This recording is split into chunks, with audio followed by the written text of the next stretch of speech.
Le Commonwealth est une grande famille de 54 États qui interagissent, et c'est un point important, sur un principe d'égalité et de respect réciproque, notamment sur leur souveraineté nationale. À l'heure où je parle, je peux dire que le Gabon est en très bonne voie pour adhérer à l'organisation du Commonwealth. Oui, parce qu'on se demande pourquoi. Pourquoi le Gabon Écoutez, pour plusieurs raisons. D'abord, ça fait 10 ans. C'est-à-dire que Ali Bongo, le fils de Mar Bongo, qui a présidé au destin du Gabon de 67 à 2009 jusqu'à sa mort, aidé en cela par la France, ça fait 10 ans qu'il regarde du côté du Commonwealth. Pourquoi? Parce qu'il regarde du côté du Rwanda. La réussite économique fulgurante du Rwanda, c'est dû aussi au dynamisme anglo-saxon. C'est l'ouverture de nouveaux débouchés. Ali Bongo regarde beaucoup du côté de Singapour, de l'Inde, du Brésil. Donc il y a de toute façon, il suffit de regarder la carte. Les pays du Commonwealth sont beaucoup plus dynamiques économiquement que les anciennes colonies françaises. C'est une réalité, vous pouvez faire des tours et des tours, c'est une réalité. Et il y a une explication dès 2012, l'ancien porte-parole de la présidence, Alain-Claude Bilibainze, vous allez voir ce qu'il disait, et je trouve que ça résume parfaitement le pourquoi de cet engagement. Le Gabon veut se développer et s'offrir les meilleures opportunités. Quand vous sortez de l'espace francophone, si vous ne savez pas l'anglais, vous êtes quasiment handicapé. Les scientifiques français font des publications en anglais, alors que les Africains sont devenus pratiquement les seuls à intervenir en français. Si les Français eux-mêmes vont vers l'anglais, pourquoi voudriez-vous que le Gabon se l'interdise?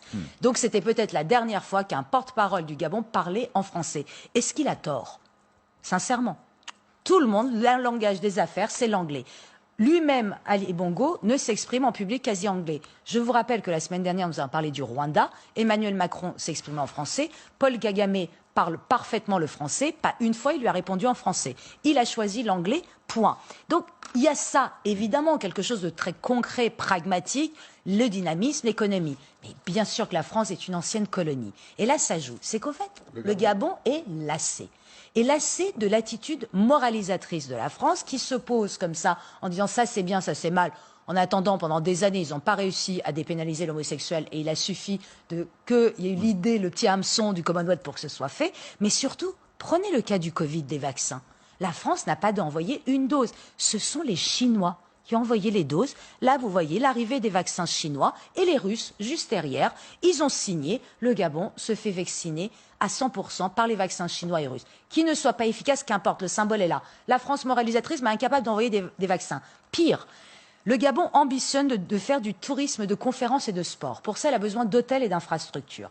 Donc elle a fait appel à la France, aux alentours de 2010-2012. La France regardait ailleurs. Qu'est-ce qui s'est passé? La Chine est en train de construire ses infrastructures. Ça construit à tout va, des salles de conférences, des hôtels, des stades, et la France est à côté. Donc je vais vous dire une chose. Le problème, c'est que la France, elle ne regarde plus l'avenir de l'Afrique, qu'elle est engluée dans le passé colonial. Et ça, c'est dû en partie à tout ce discours racialiste, décolonial, qui fait qu'à chaque fois qu'on parle de l'Afrique, on parle du passé, alors que les anglo-saxons qui ont été aussi colonisateurs, ils regardent vers l'avenir. Voilà la solution. Merci à vous.